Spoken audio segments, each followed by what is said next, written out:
Al-Quran untuk dihafal. Saya memiliki harapan yang sangat tinggi. InsyaAllah Indonesia, sepanjang apapun kegelapan, sepanjang apapun kegelapan kezaliman, sepanjang apapun kehilangan keadilan, InsyaAllah akan datang satu saat terbitnya matahari adil. Dan InsyaAllah Indonesia akan menjadi negara Al-Quran. Saya bisa meyakinkan gitu karena saya telah merasakan bagaimana di Turki.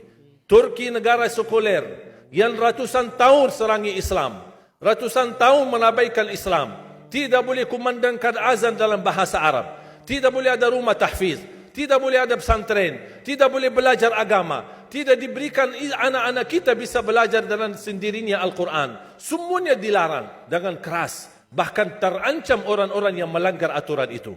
Allah Subhanahu wa taala melahirkan seorang presiden yang bisa membaca Al-Quran. Coba buka di YouTube bacaan Erdogan bagaimana. Itu dilahirkan dari negara sekuler.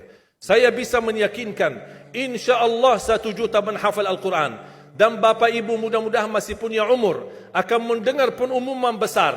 Imam besar salat Idul Fitri dan Idul Adha sekaligus khatib adalah Presiden Republik Indonesia menghafal Al-Quran. Itu yang saya yakini. Dan saya tidak pernah merasa lelah.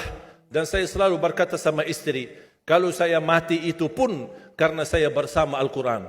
Wallahi jamaah sekalian, yang bersama Al-Quran tidak akan merugi. Berkah rizkinya, berkah umurnya, terjamin kebahagiaan.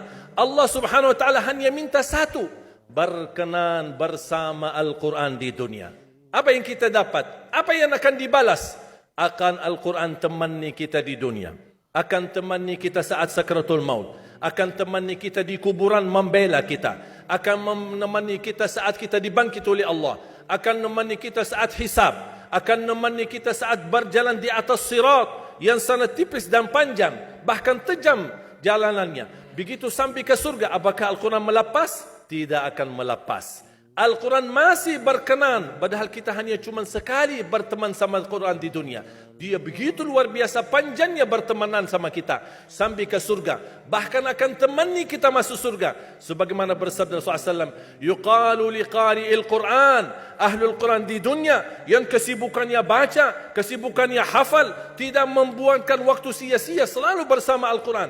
Allah suruh dia, bacalah dalam surgamu, naik derajatmu. Baca, naik lagi, tambah lagi baca, naik lagi. Sampai di posisi mana pun anda berhenti baca, disitulah posisimu di dalam surga. Bagaimana kata Siti Aisyah di riwayat Imam Muslim, jumlah tingkatan-tingkatan dalam surga Allah sesuai jumlah ayat Al-Quran. Oleh karena itu tidak ada yang lebih tinggi di dalam surga Allah daripada Ahlul Quran. Cukuplah bahagia Ahlul Quran ketika di hari kiamat dipanggil. Semua manusia dibangkitkan oleh Allah. Malaikat memberikan pengumuman, mana Ahlul Quran? Berdiri, rapat, berdekatan. Mereka maju. Mau bawa kami ke mana? Kalian terpilih menjadi orang yang terdekat sama Allah.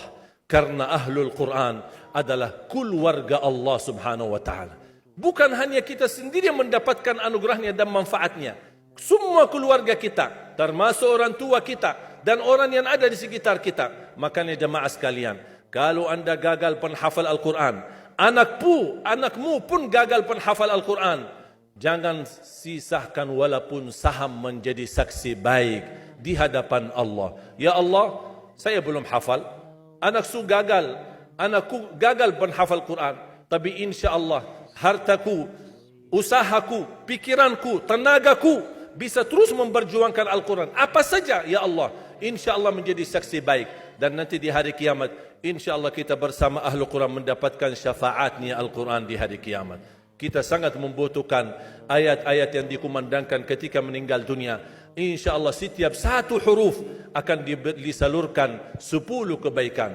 Mudah-mudahan semua yang hadir diberikan kemuliaan dan keanugerah dari Allah menjadi Ahlul Quran, penghafal Al-Quran, penghayati Al-Quran, para pencinta Al-Quran, berakhlak-akhlakul Quran. Ya Allah, aku mohon atas izinmu ya Allah, kami bersama-sama bertemu di masjid ini. Berilah kepada kami kemuliaan bersama-sama bersama Ahlul Quran di dalam surgamu ya Allah, ya Dzal Jalal wal Ikram, ya Arhamar Rahimin, ya Arhamar Rahimin. Anugerahlah kepada kami anak dan keturunan penghafal Al-Quran, anak dan cucu penghafal Al-Quran yang mampu menjaga nama baik keluarga kami, yang mampu membanggakan kami di hadapan-Mu hari kiamat, yang mampu menhadiahkan mahkota untuk kedua orang tua kami. Birahmatika ya Arhamar Rahimin. Ya Allah, maafkan kalau kami tidak berhasil menjadi penghafal Al-Quran. Tapi ya Allah, kami kurbankan nyawa kami, harta kami, usia kami, tenaga kami, pemikiran kami, ilmu kami untuk Al-Quran, agar Indonesia ke depan menjadi negara Al-Quran, agar Indonesia menjadi contoh terbaik untuk mata dunia, agar bisa kita melahirkan. Karena saya meyakinkan ya Allah, dan kami semua meyakinkan, terjamin masa depan Indonesia baldatun tayyibatun wa rabbun ghafur kalau selalu bersama Al-Quran. اغفر لنا ولوالدينا ولجميع المسلمين والمسلمات والمؤمنين والمؤمنات الأحياء منهم والأموات. ربنا آتنا في الدنيا حسنة وفي الآخرة حسنة وقنا عذاب النار. وصلى الله على سيدنا ونبينا محمد وعلى آله وصحبه وبارك وسلم والحمد لله رب العالمين. سبحانك اللهم وبحمدك أشهد أن لا إله إلا أنت أستغفرك وأتوب إليك.